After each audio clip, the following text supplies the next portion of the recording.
Hello. It's Sunday, September 22nd, 8:18 p.m. All good days, months, hours, minutes, down to the microseconds and nanoseconds. I can't even speak out fast enough to label them. It's no point. You know it's fast. I came to give you a little practical advice about some serious shit. And I'm trying to keep it balanced here, right? Because this could swing in either way with me. Controversial topics that you haven't gotten over yet. You get the jokers get to play. A little beating yourself up, little way is a reminder not to take yourself so seriously. But when you really go in hard on yourself, it's not fair to you.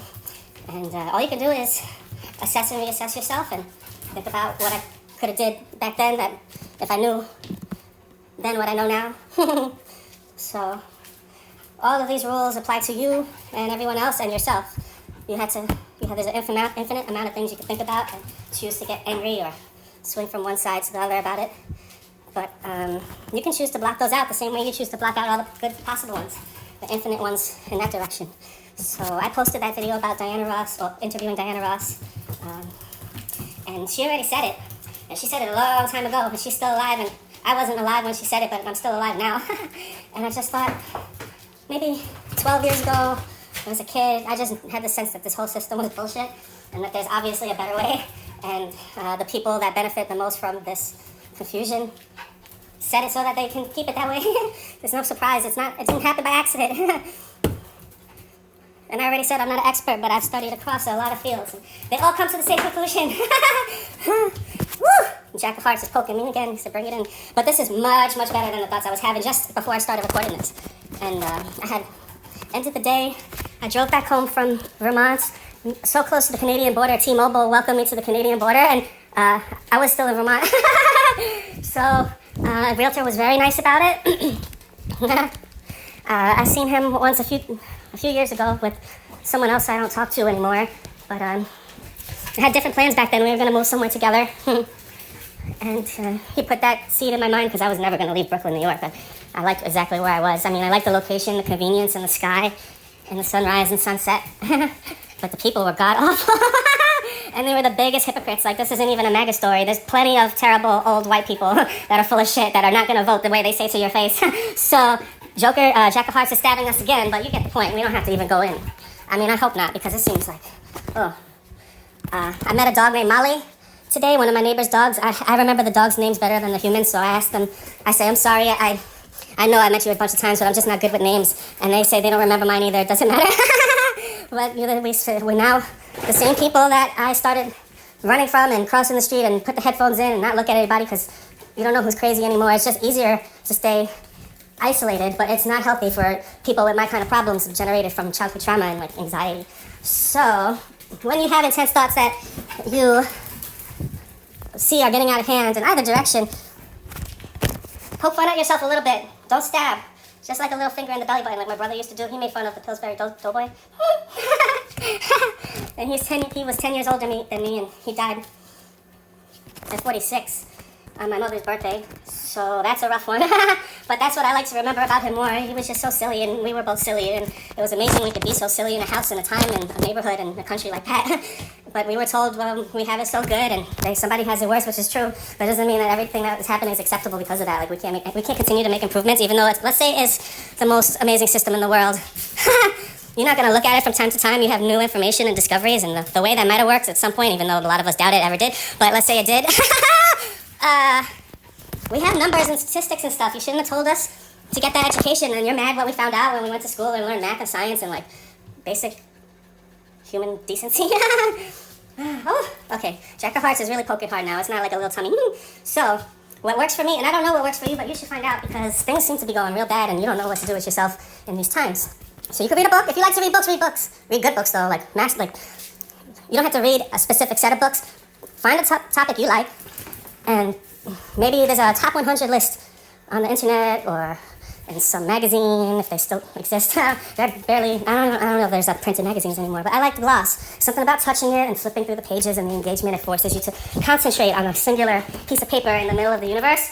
So you may say it's random, or you think you know where it came from, or that we will ever find out for sure, but all we can continue to do is know. Anyway, I gotta put myself back in. I meant to tell you, if you read books, if you like to read books, pick 12 at random, discuss it with your friends. Apply that same idea to the history of comic books, computer science, all the creatives. There's so many I can't list, I don't even know, but like, We have to preserve that in our minds, because with digital age, you don't own anything, and it could be taken down. You say, you paid $30 for this movie, and now some big, the guy that you got it from says they don't stream it anymore.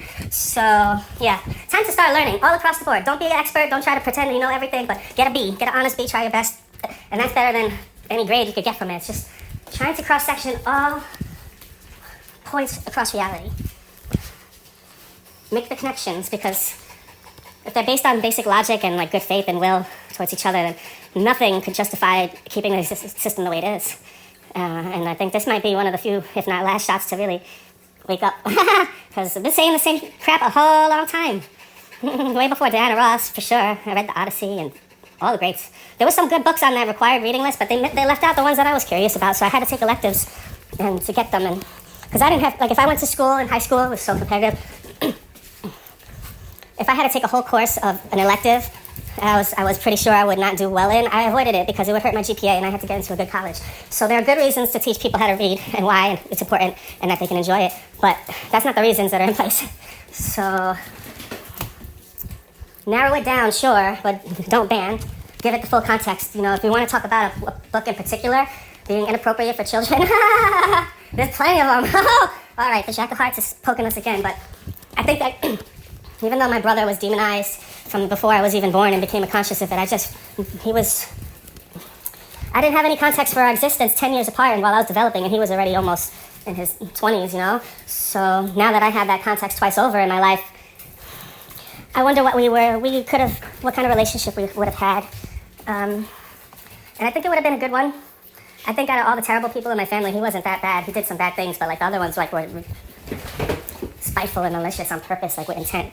And I think I gave some grace to my brother after his death because he didn't have a chance, and neither did I really. I just got luckier and was born 10 years later. And not politically correct times in the 80s and 90s, but leaps and bounds over what we just came from. So I'm rambling again. But see, it's a more peaceful rambling. I could identify I'm swinging too hard or get too angry or upset. And those are not bad emotions, but it's better to keep yourself under control generally. So I think this is accidentally turning into a how-to guide for people with anxiety who don't have any faith or belief system because they were traumatized by one in their childhood at the most inopportune time, and no one ever, it's encouraged, and it's encouraged so much that you have to pay good money to send your kids to these schools that your parents didn't even have those values. They just didn't want you to be disproportionately outnumbered at another school with a bad reputation. Getting cut off. See, bring it back in. So when you feel like you can't bring it back in reliably, you go to that thing you like. Books, music, dancing, art, you name it, infinite. And for me, something that encompasses all of that is playing music, which is copyrighted.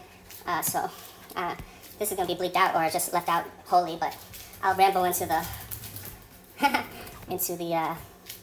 introduction on the song like the DJs used to do in the 90s and before that, but I noticed in the 90s, have a little cassette tape, you put it in your boombox, and you wait to hear that song. You know you play it at least once every 3 hours on loop for a few months or a year. If it's a really good song, you'll hear that everywhere, and then you'll get sick of it for a while, but a few years will pass and you'll be like, that song is still good.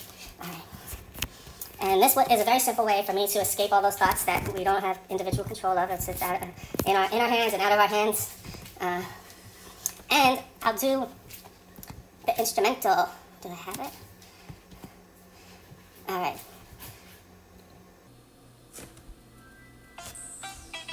Battery 100%.